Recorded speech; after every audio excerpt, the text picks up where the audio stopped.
Olá pessoal, sejam bem-vindos no curso de Estatística Matemática. Então, essa disciplina ela foi desenvolvida aí, né, pensando em dar a base de probabilidade e inferência, né, que é necessária é, para os métodos estatísticos para a modelagem em geral. Tá? Então, essa primeira parte da disciplina será constituída pela teoria da probabilidade e essa aula 1, então, nós estudaremos alguns conceitos básicos necessários para o desenvolvimento da probabilidade, né? Bom, então a ideia da teoria da probabilidade é que ela sustenta, então, basicamente todos os métodos estatísticos, né? A gente tem aí vários métodos sendo desenvolvidos, né? E já desenvolvidos, e todos eles possuem, então, a sua base, né? A sua confiança com o alicerce aí da teoria da probabilidade. Né? E a ideia da teoria da probabilidade aqui, então, é ela fornecer uma maneira para a gente poder modelar, então, as populações, né, ou os experimentos, ou algum fenômeno aleatório qualquer, tá? Por fenômeno aleatório, a gente entende aquele fenômeno ou aquele experimento em que a gente não, sob as mesmas condições, nós não temos necessariamente os resultados iguais, né? Então, os resultados podem ser diferentes e a gente não consegue prever. Então, a ideia é justamente essa: a ideia é tentar estudar o comportamento desses fenômenos ou experimentos, né? E a partir disso propor uma modelagem aí probabilística, né? Para que a gente possa ter para que a gente possa fazer previsões aí mais acuradas, tá?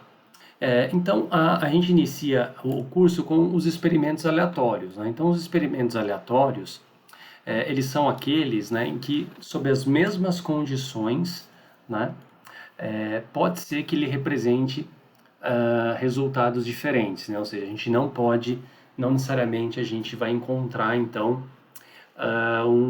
resultados iguais, né? Condições sob as mesmas condições, tá?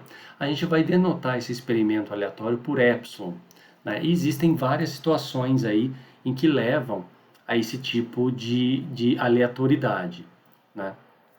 Então, aqui a gente pode talvez tratar um pouco do porquê que a gente não consegue predizer, né, quando a gente está trabalhando num fenômeno aleatório, né, porque a gente não consegue predizer o próximo resultado. Então, um dos motivos é porque a gente não tem o conhecimento de todas as causas, né? Então, às vezes, quando você está estudando uma variável especificamente, um fenômeno, né, se nós não tivermos todas as causas envolvidas, é evidente que isso possa produzir uma variação, né? Possa produzir uma incerteza, e a partir do momento que isso produz uma incerteza, vai produzir resultados diferentes. Né? Um outro motivo é que talvez a gente não tenha dados suficientes, né, sobre as condições iniciais do experimento. Né? Então, está faltando algumas informações e isso possa fazer com que esses resultados também não sejam propriamente dito aí, né, iguais, tá? Outros casos, né, também existem que essas causas, às vezes a gente conhece as causas, mas elas são tão complexas, né, que a gente não consegue combinar isso e ah, não consegue propor um modelo para prever, né, com todas as causas aí que afetam, que podem afetar o resultado aí, né, de um fenômeno aleatório. Né? E também, né, pode existir alguma aleatoriedade fundamental intrínseca, né, no próprio fenômeno que está estudando. Né? Isso a gente observa desde da física do século XIX, né, para o século XX, né, quando surgiu a física quântica. Ali nós temos subpartículas, né, que, é, é, que, que não são tão precisas assim, né? Por exemplo, um elétron, a gente não consegue medir a sua velocidade e a sua posição, né, exatamente, ou você tem um ou você tem o outro, né? Então isso indica que nós temos uma incerteza, né? Até que foi proposto um princípio da incerteza. Então aí não é uma questão de não ter conhecimento das causas, não é uma questão de estar faltando dados para as condições iniciais, não é uma questão que as causas são complexas. A questão é que o próprio fenômeno, né, ele é aleatório por si mesmo, né? Então, todos esses fenômenos a gente vai acabar denotando eles como experimentos aleatórios, tá? Então, um experimento aleatório nada mais é do que um experimento que é realizado sob as mesmas condições, né? Ou um fenômeno observado sobre as mesmas condições pode nos levar a resultados diferentes e, consequentemente, a uma certa incerteza. Então, a gente quer nada mais, nada menos do que tentar quantificar essa incerteza. Essa é a principal ideia da teoria da probabilidade, tá? Bom, então, o que é caracterizado um experimento aleatório, né? Então, a ideia é o seguinte: a gente pode repetir, então, sobre as mesmas condições, né? O experimento e os seus resultados podem ser diferentes. Então, isso caracteriza um experimento aleatório. Então, por exemplo, se você arremessar uma moeda, né, honesta, tá? Aqui, então, o que significa uma moeda honesta? Significa que ela possui as duas faces têm a mesma chance de ocorrência, tá? Aqui nós vamos trabalhar sempre com objetos perfeitos, né? Dados, moedas, né? Então, as moedas são não viciadas ou honestas, né? Então, se a gente realizar esse estudo aí, jogar uma moeda diversas vezes, né? Para que cada jogada seja da mesma maneira, isso configura um experimento aleatório, não é? Porque apesar dessa moeda ser perfeita, a gente não consegue dizer qual é o próximo resultado, né? Será que esse resultado vai ser par? Será que esse resultado vai ser coroa? Né? A gente não consegue observar. Então, uma maneira de tratar isso é a gente estudar o conjunto de todas as possíveis dos possíveis resultados, né, relativos a esse experimento. Então veja bem, no caso de uma moeda, quais são todos os possíveis resultados? São dois, né? Ou vai sair cara ou vai sair coroa, né? Não tem outra opção aí. Tá? Então, esse conjunto, né, na verdade, ele tem um nome, tá? A gente chama isso de espaço amostral, a gente já vai definir isso, né?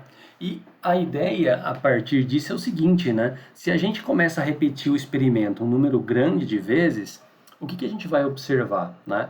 Então, a gente vai observar uma certa regularidade, né? Então, por exemplo, se você acaba arremessando, se você faz um estudo em que você repete muitas vezes o experimento, ou seja, eu lanço a moeda várias vezes e começo a contabilizar o número de caras, né, a gente vai observar que quanto mais vezes essa moeda for lançada, né, mais essa frequência, né, do número, essa proporção do número de caras sobre o total de moedas lançadas, vai tender uma certa regularidade, né? Que no caso vai ser meio. E é a partir dessa regularidade que a gente pode construir então um modelo probabilístico para explicar a incerteza envolvida aí nesse experimento, tá?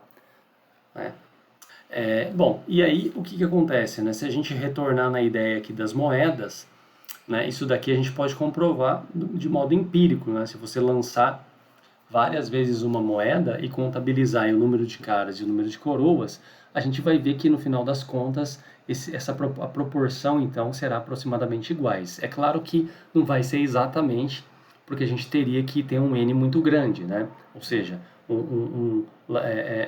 lançar isso várias vezes, né? Claro que matematicamente, se o n vai para o infinito, a gente observa que o número, né, ou a proporção de caras e coroas são iguais. Né? Então a gente assumindo aí, claro, que a moeda é simétrica, ou seja, que a moeda é honesta. Né? Então essa que é a ideia de um experimento. A ideia de estudar um experimento não é estudar ele por si só, mas estudar o número, a quantidade, um conjunto de todas as possibilidades, e a partir do conjunto dessas possibilidades a gente acaba estudando aí, né, as suas proporções, né, as proporções do que, por exemplo, algum resultado do experimento nos interessa, e a gente acaba aí a partir disso construindo um modelo probabilístico, tá? Bom, então assim, existem vários exemplos de experimentos aleatórios, né? O primeiro deles foi esse que eu acabei de dizer, que é o lançamento de uma moeda honesta. Mas nós poderíamos pensar em outros, a gente poderia lançar um dado honesto, Então, um dado honesto aqui possui 6 faces, né? E se você arremessa ele, a gente não consegue prever qual que é o próximo resultado, tá? Outro seria, por exemplo, o lançamento agora de duas moedas honestas, né? Então, eu lancei uma moeda, observei a face. Lancei a outra, observei a face. Então, é, um resultado desse experimento nada mais é do que um par, né? Que é, por exemplo, saiu cara no primeiro lançamento e cara no segundo lançamento, né? Porém, um espaço amostral, desculpa, um experimento aleatório não se resume somente a lançamentos de moedas, a lançamentos de dados, né? Isso sempre foi muito intrínseco dentro da teoria da probabilidade, porque isso nasceu com a sua história, né? A história da teoria da probabilidade, ela remonta desde o século XVII, né, nas tabernas da França, em que dois principais matemáticos aí se destacaram, né, e ela iniciou-se para valer mesmo, talvez com quando suas cartas foram trocadas, né? Então, você tem ali Fermat e Pascal, eles trocaram cartas, né, escrevendo sobre essas cartas continham aí problemas sobre envolvendo jogos, né? E ali pode ter nascido a ideia da teoria da probabilidade, que teve as suas primeiras definições, né, com Pierre Laplace no século XIX, né? E aí teve o seu desenvolvimento, tá? Bom, então a partir disso, né, além desses tipos de experimentos, a gente pode ter experimentos que estão mais próximos, talvez, da nossa realidade, né, que seria nós selecionarmos então um morador da cidade de Londrina e medir a sua altura. Então aqui, pessoal, observa o seguinte, né, que um morador da cidade de Londrina, né, qual é a nossa variável de interesse aqui, né? A nossa medida de interesse é a altura, né? Então, nós estamos interessados na altura, certo? E observa que a altura é algo contínuo, né? É uma variável que os seus resultados estão ali dentro dos conjuntos dos reais, né? Então é evidente que se você selecionar um morador e medir a altura dele, por exemplo, o cara tem 1,71 m, se você selecionar de novo, é muito pouco provável que você vai achar o mesmo resultado. Se você selecionar outro, é muito provável que não vai ter resultados iguais, né? Então, a partir disso, a gente observa que esse experimento, né, se torna aleatório, tá? A gente não consegue observar com precisão qual é o próximo resultado. A mesma coisa, o experimento 5, né? O experimento 5 é a gente observar o tempo de falha de um componente mecânico ou de uma estrutura metálica, né? Ou mesmo o tempo de vida de um paciente com uma certa doença, né? Então, não se sabe quando o tempo desse mecanismo aqui, desse componente vai falhar, né? A gente não sabe disso, tá? A mesma ideia aqui, para finalizar, por exemplo, o número de peças defeituosas num processo de fabricação, tá? Então, num dia de fabricação, por exemplo, a gente não sabe quantas peças podem sair defeituosas. Pode ser que não saia nenhuma, pode ser que saia uma, duas, três e assim sucessivamente, tá? Então, a partir disso, né, desenvolveu-se então o espaço amostral, que a gente vai denotar por ômega, tá? Que nada mais é do que o conjunto de todos os resultados possíveis associados a um experimento aleatório, né? Então, dos experimentos aleatórios anteriores, a gente tem esses espaços amostrais, né? Então, para o primeiro caso, em que a gente tinha duas moedas, a gente tem, por exemplo, que uma moeda é cara, ou vai sair cara, ou vai sair coroa no lançamento de uma moeda honesta, né? Então, só tem duas possíveis resultados, né? No experimento 2, a gente tem um dado honesto, então a gente tem 6 possibilidades, que são as 6 faces, né? Por outro lado, quando a gente tem, então, duas moedas, né, o que que acontece? O nosso resultado é um par, porque nós estamos interessados, então, no lançamento da primeira moeda, né, na face da primeira moeda e na face da segunda, né?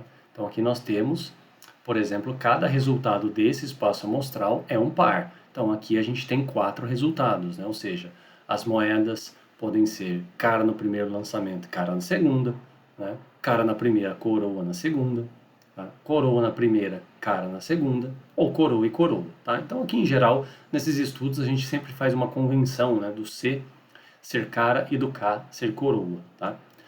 Agora, quando a gente vai para o experimento 4, né, o experimento 4 é medir a altura, né, de um morador da cidade de Londrina.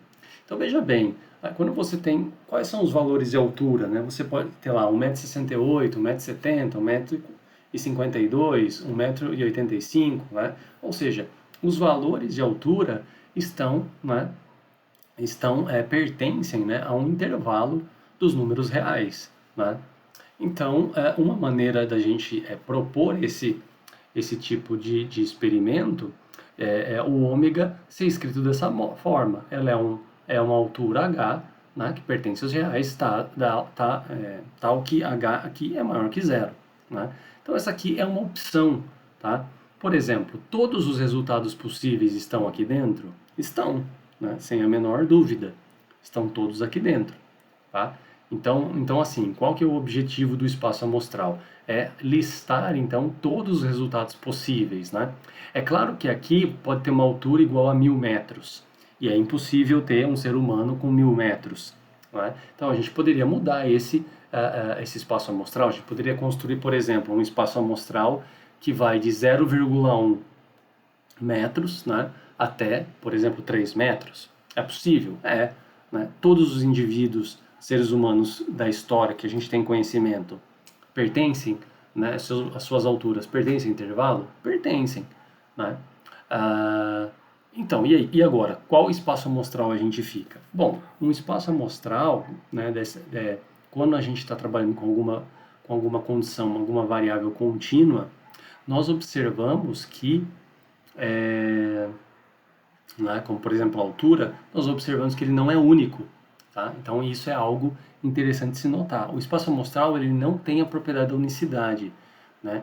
O fato dele não ser único não significa que ele está errado, né? A questão o que importa é que ele contenha todos os resultados possíveis, independente de como você descreveu ele, tá? Mas é importante também já notar aqui, né, nesse experimento 4, que o espaço amostral ele pode ser infinito, né? Então, o espaço amostral 4 ele é infinito, porque ele poderia ser escrito como os reais positivos, né, excluindo o zero, tá? Enquanto os três primeiros espaços amostrais são finitos, né? Então, a gente pode ter as duas situações. Um espaço pode ser finito ou infinito, pode ser um infinito enumerável ou um infinito não enumerável, né? Isso a gente vai estar trabalhando. E é claro que isso pode influenciar, né? Onde que isso pode influenciar? Lembra que a partir do conjunto de todos os resultados possíveis, né, a gente começa a observar então, né, uma certa regularidade ao repetir esse experimento várias vezes. E para quê? Para que a gente possa construir um modelo probabilístico, né? Então, a gente vai ter modelos probabilísticos que podem ser baseados em espaços amostrais infinitos, né? O espaço 5 vai na mesma ideia do espaço 4, porque a gente está trabalhando com um experimento aleatório que é observar o tempo de falha. O tempo é sempre algo positivo, né? E os seus resultados também pertencem ao intervalo da reta real, tá? Então a gente poderia falar a mesma ideia, né? Que aqui o espaço amostral 5 é o tempo que pertence aos reais, tal que o t é maior que zero, tá? E por fim, o espaço amostral 6 é dado dessa maneira, porque nós estamos avaliando o número, né? Nós estamos avaliando aqui, ó, o número de peças defeituosas no processo de fabricação. Então, o número de peças defeituosas é uma contagem, então pode ser nenhuma, pode ser uma, duas, três, quatro. Quanto que pode ser? Infinitos valores, principalmente se a gente estiver trabalhando dentro de um dia, né? Então pode aparecer infinitos valores, já que um dia ou 24 horas aí é um intervalo de tempo, e aqui esse intervalo de tempo vai existir infinitos pontos, infinitos valores, tá? Então a gente pode descrever ele dessa maneira, tá? Então é importante ressaltar que existem espaços amostrais finitos e infinitos. Os infinitos podem ser numeráveis, né? Ou seja, contáveis, como é esse caso do sexto. Pode ser um infinito não enumerável, como é o caso do 4 e o 5, né? e eles podem não ser únicos também, tá? Como são o 4 e o 5 também, né? Bom, então aqui a gente pode, né, eu acabei antecipando, mas a gente pode, né, o que a gente vai encontrar aí é que os espaços amostrais, eles podem ser inumeráveis, então, e não inumeráveis, né? E quando que seria um espaço inumerável, né? Quando a gente consegue colocar em correspondência um a um com o subconjunto dos inteiros, né? Então, nesse sentido, a gente diz aí, entre aspas, né, que ele seria contável, enquanto que o não enumerável a gente não consegue contabilizá-lo, tá? Bom, aqui a gente vem agora caracterizar aqueles resultados de interesse, né? Então, assim, e esse resultado de interesse, né, é em cima desse resultado que nós calculamos probabilidades, tá? Então, assim, um evento, ele quem que são o conjunto que relaciona, né, eventos, e também a gente vai trabalhar com coleções de eventos, né? Então, um evento nada mais é do que um subconjunto do espaço amostral. Então, ou seja, ele é um conjunto de resultados possíveis do nosso experimento aleatório, né? Então, assim, ao realizar então um experimento, a gente sabe que o resultado ele pertence a um dado evento A, né? Se esse resultado pertencer a um evento A, né? Então a gente diz que A ocorreu. Se o resultado a partir desse experimento aleatório não pertence a um evento A, então a gente diz que A não ocorreu, tá? Então essa que é a ideia. Agora, a ideia de eventos nada mais é do que a ideia de conjuntos, né? Então acaba-se que essa primeira parte da teoria da probabilidade, ela fica muito relacionada com, ah, com conceitos, né? Operações da teoria dos conjuntos, né? Então, muitos dos exemplos que a gente vai acabar vendo agora, né, vai estar relacionado com a combinação aí de eventos, né? Então a gente vai poder estar utilizando as principais operações aí de conjuntos, né, que são a complementação, a união, intersecção, diferença e assim sucessivamente, tá?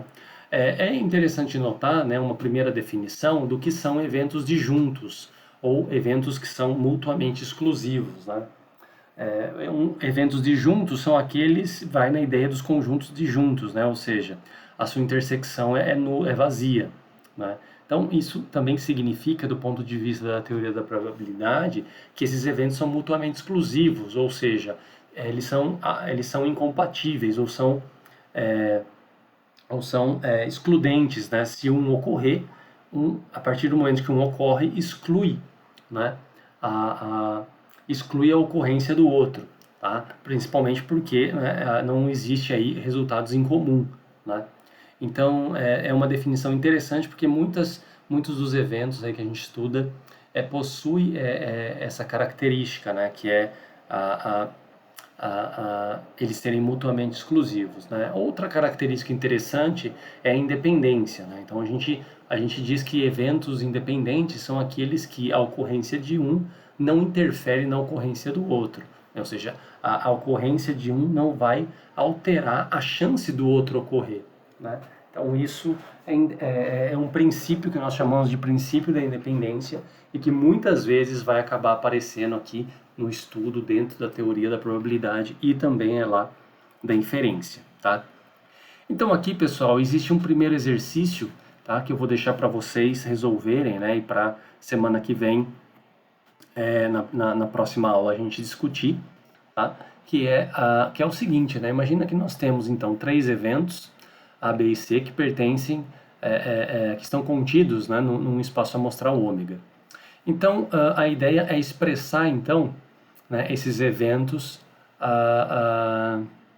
e as operações, né, desses eventos, né, é tentar a partir dessas letras A, B, C, D até a G, a gente descrever isso, né, na linguagem da teoria dos conjuntos, né? Ou seja, expressar os eventos aí em função de A, B e C. Então, por exemplo, pelo menos um deles corre, né? Como que seria isso escrever em função dos três conjuntos, né?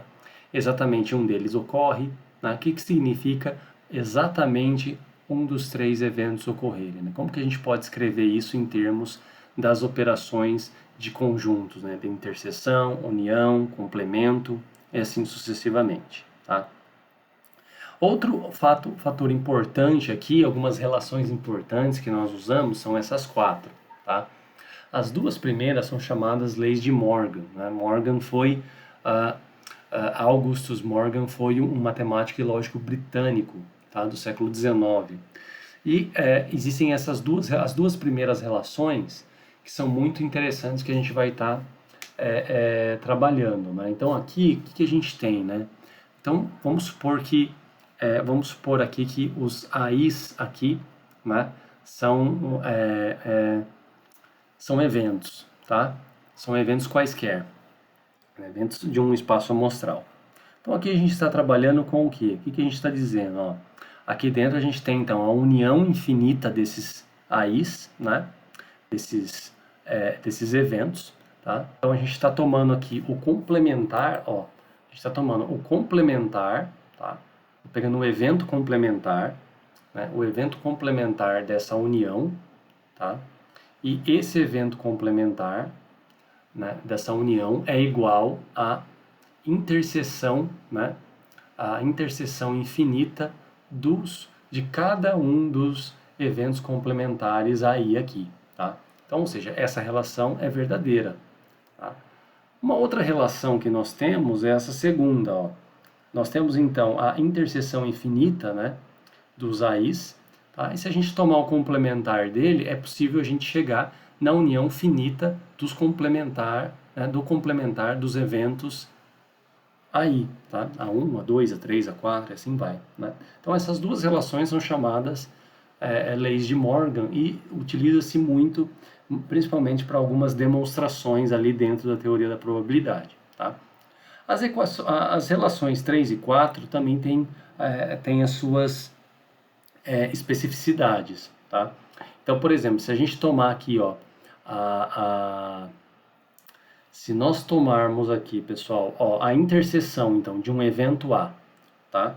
Então, agora suponha que A e B1, né, B2, B3, B4 e assim sucessivamente, uma sequência infinita aí, né, são subconjuntos, tá, do espaço amostral, né, são eventos. Então, se a gente tomar, então, um evento A, tá, interseção com a união infinita dos BIs, então a gente pode reescrever isso dessa maneira, ó. Isso daqui é reescrito como a união infinita da interseção entre A e os BIs, tá? Então, essa relação aqui é uma relação, são as propriedades distributivas aí, né? Fica como se fosse uma espécie de propriedade distributiva, tá? De eventos ou de conjuntos, tá? A mesma ideia está associada aqui a essa relação 4, né? Se a gente tomar, então, um evento união com a interseção infinita dos BIs, isso aqui é possível a gente reescrever isso como a interseção infinita, né, da união entre esses dois eventos aqui, tá? Entre esses eventos aqui, né? Então é importante a gente entender isso e a gente também demonstrar esses fatos, tá? Então aqui eu vou acabar demonstrando a primeira relação de Morgan, tá? E a quarta relação aqui de uma propriedade distributiva. Então, no primeiro caso, né, a gente tem que mostrar então que esse conjunto aqui, né, vou pegar assim, tá? Esse conjunto, ou seja, o complementar dessa união, né, é igual à interseção, né, a interseção do complementar de AI. Né? Então, ou seja, para a gente demonstrar isso, como que a gente faz isso? Né? A gente pode demonstrar o seguinte, né? Que esse conjunto está contido nesse daqui e depois esse daqui está contido nesse. Né? Então, demonstração quando parte de conjuntos, né? Você tem que A é igual a B, se é somente C, A está contido em B e B está contido em A. Né? Então, é isso que a gente vai fazer. Tá? Então, o primeiro passo da demonstração é essa, né? Primeiro mostrar que o complementar dessa união está contido nessa interseção e depois mostrar que essa interseção está contida no complementar dessa união, tá?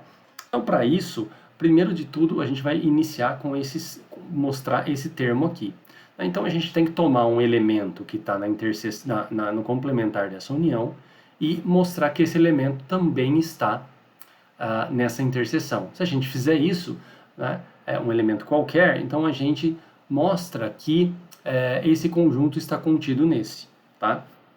Bom, então aqui, ó, a ida, né, nisso daí é o seguinte, então seja W, né, vamos pegar um elemento W qualquer, tá, ou ômega, né, vamos pegar W, vamos chamar de W, tá, seja W pertencente, então, ao complementar dessa união.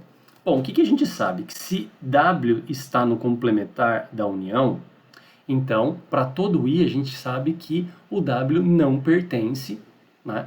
O W não pertence, então, a quem? O W não pertence à união dos AIs, né? Porque se ele está no complementar, ele não pode estar nesse... Se ele está no complementar desse conjunto aqui dentro, né? Ele não pode estar, então, nesse conjunto, certo? Tá? Lembra o que é um evento complementar? Um evento complementar é aquele em que o elemento pertence a todo o espaço, né? Todo o espaço amostral, e o elemento não pertence a A, né? Então, ou seja, se o elemento está no complementar, ele não está no evento. Se ele está no evento, ele não está no complementar, né? Então, a partir disso, o que a gente pode pensar? Ora, se W não pertence à união, então, consequentemente, o W não pertence, né, ao evento, ao conjunto aí, tá? Né? Então, isso é algo intuitivo, né? Bom, logo, o que a gente observa? Se W não pertence a I, então ele pertence a quem? Ele pertence ao complementar dos AIs, né? Ele pertence ao complementar dos AIs para todo I. E se ele pertence a cada um deles, né? Por exemplo, o W pertence ao complementar do A1, ao complementar do A2, ao complementar do A3 e ao complementar do A4, assim sucessivamente, ora, então ele está na interseção entre, né, na interseção infinita dos complementares aí do AI. Né? Então, a gente acabou já provando a primeira parte, né? Tomamos um elemento aqui e chegamos aqui, tá? Portanto, essa sentença aqui é verdadeira. Agora a gente vai fazer o contrário, né? Agora a gente vai tomar um elemento na interseção do complementar de AI e fazer com que observar se esse elemento pertence, né? Pertence ao complementar da união dos AIs, né? Bom, então a volta é o seguinte, né? Então, seja W um elemento que está na interseção do complementar do AI. Tá? Então, para todo I, o que a gente tem? Se W pertence à interseção, então W pertence, por exemplo, ao complementar do A1, ao complementar do A2 e ao complementar do A3, assim sucessivamente. Então, a gente tem que W pertence, né, ao complementar do AI. Se esse elemento está em AI, significa se esse elemento está no complementar de AI, significa que esse elemento não está em AI, certo? Não está em AI. Né? Então, isso que a gente pode observar. Bom, se esse elemento não está em AI, então a gente pode dizer que esse elemento não está na união dos AIs. Né? Então, por exemplo, esse daqui é um elemento que não está, por exemplo, no A1, né? Não está ou no A2, ou não está no A3, ou não está no A4. Né? Então, significa que esse W aí não pertence à união infinita desses aí. Ora, se o W não pertence à união infinita, então ele pertence a quem? Ao complementar disso. Né? Então, logo, W pertence ao complementar dessa união infinita dos AIs. Né? Então, a gente acabou de provar também. Portanto, né? Portanto, a gente tem que esse conjunto está contido nesse. Então, a gente acabou mostrando aqui que esse conjunto está contido nesse e esse está contido nesse. Logo, né? A gente tem a igualdade, então, nós temos, então, a igualdade entre esses dois conjuntos aí. Então, a primeira lei de Morgan foi demonstrada, tá? Bom, pessoal, agora a gente vai estudar essa quarta relação, né? Que é uma relação, uma propriedade distributiva, né? Em que a gente tem, então, um evento A e eventos B1, B2, B3, assim sucessivamente, tá? Então, se a gente tomar, então, a união, a interseção dos BIs, né? Isso é igual à interseção, então, da união de A com BI, tá? Então, aqui é a mesma ideia, né? A gente tem que mostrar que esse conjunto está contido nesse e depois mostrar que esse conjunto está contido nesse, tá? Então, aqui, vamos aqui, né? Então aqui a gente tem essa situação, né? A ideia é mostrar essas duas relações para a gente provar a igualdade entre eles. Bom, então vamos começar por essa daqui, ó.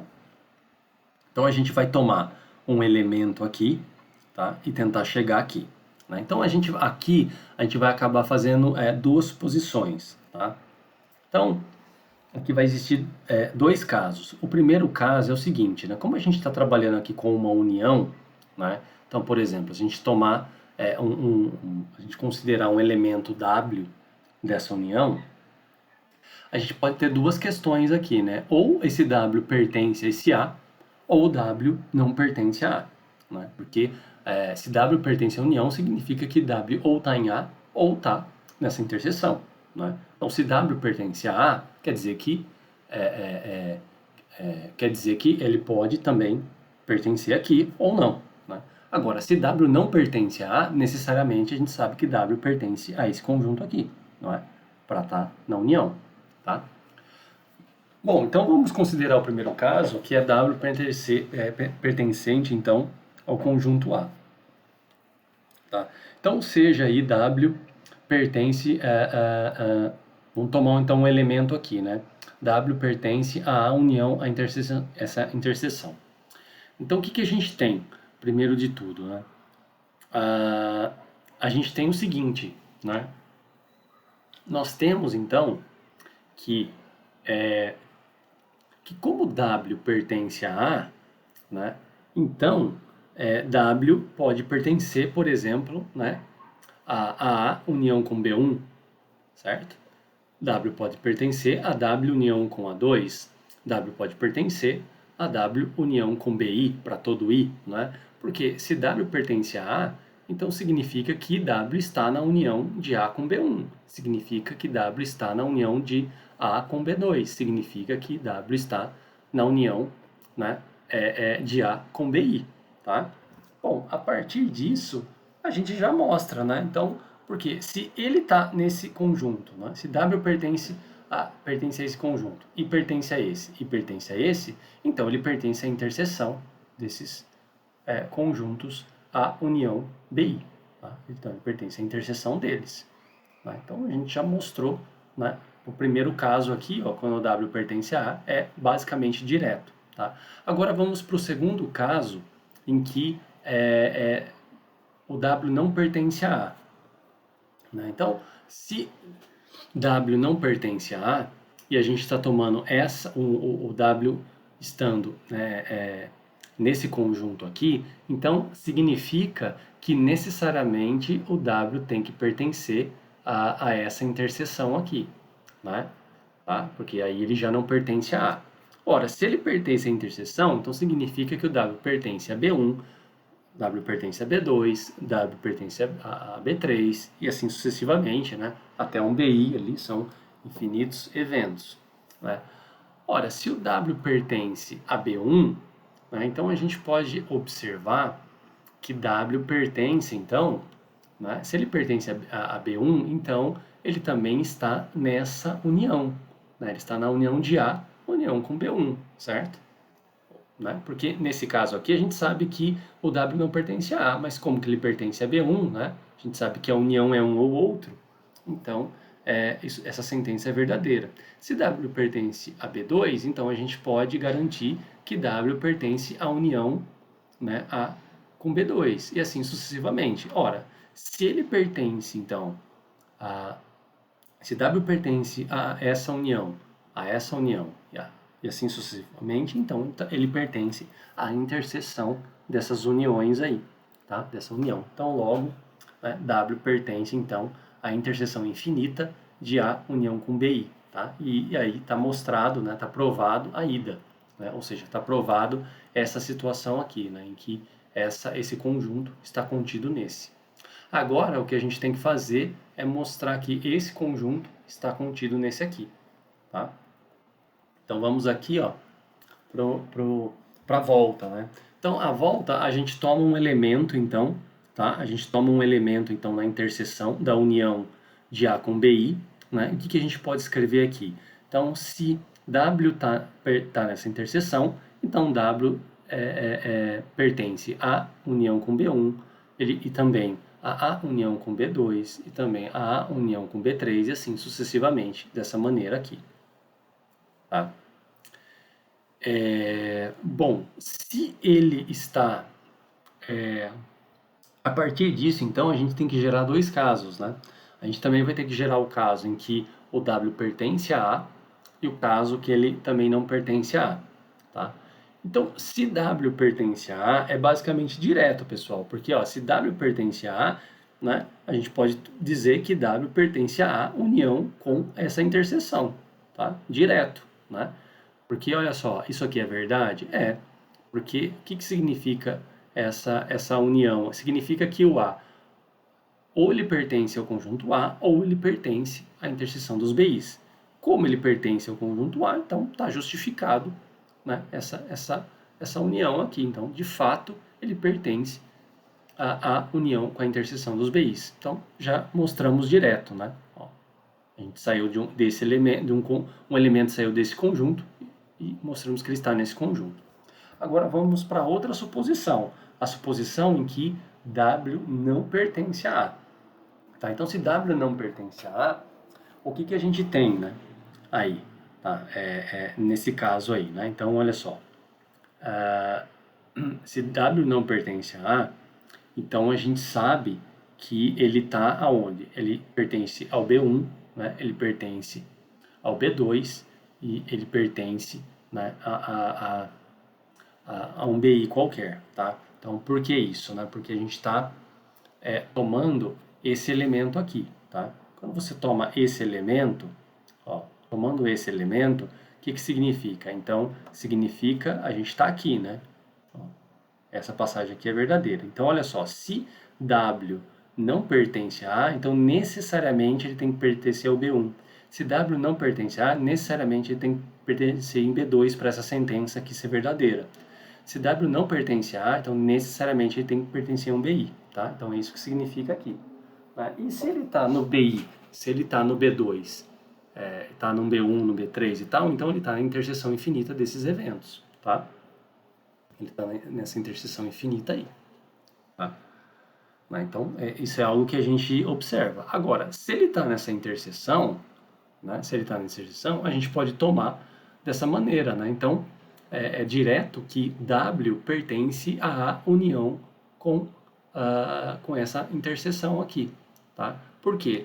Porque o que acontece? Aqui a gente já sabe que o W não está em A, mas o W está nessa interseção, né? A gente acabou de verificar essa passagem. Então significa o quê? Né? Que a união ele tem que estar nesse ou nesse, ele está nesse, justifica-se isso. Então a gente passou também, né, desse ponto aqui, ó, desse conjunto, né, o W pertence a esse conjunto, e como ele está nesse conjunto, então essa sentença aqui, ó, né, que a gente começou lá, essa sentença aqui é verdadeira, né? Ou seja, essa interseção está contida na união desses dois eventos, e como essas duas relações são verdadeiras, logo, né, portanto, a gente pode afirmar então que a união com a interseção infinita dos BIs é igual à interseção infinita, né, da união de A com BI. Tá? E essa é a demonstração. Ok, pessoal? Bom, a partir disso tem um exercício 2, que é vocês mostrarem, então, as relações 2 e 3. Né? Então, para a próxima aula, fica esses dois exercícios aí para vocês tentarem resolver. Né? O exercício 1 e o exercício 2, que são as relações de Morgan e as propriedades distributivas aí entre os eventos. Ok, pessoal? Então, até a próxima aula. Até mais.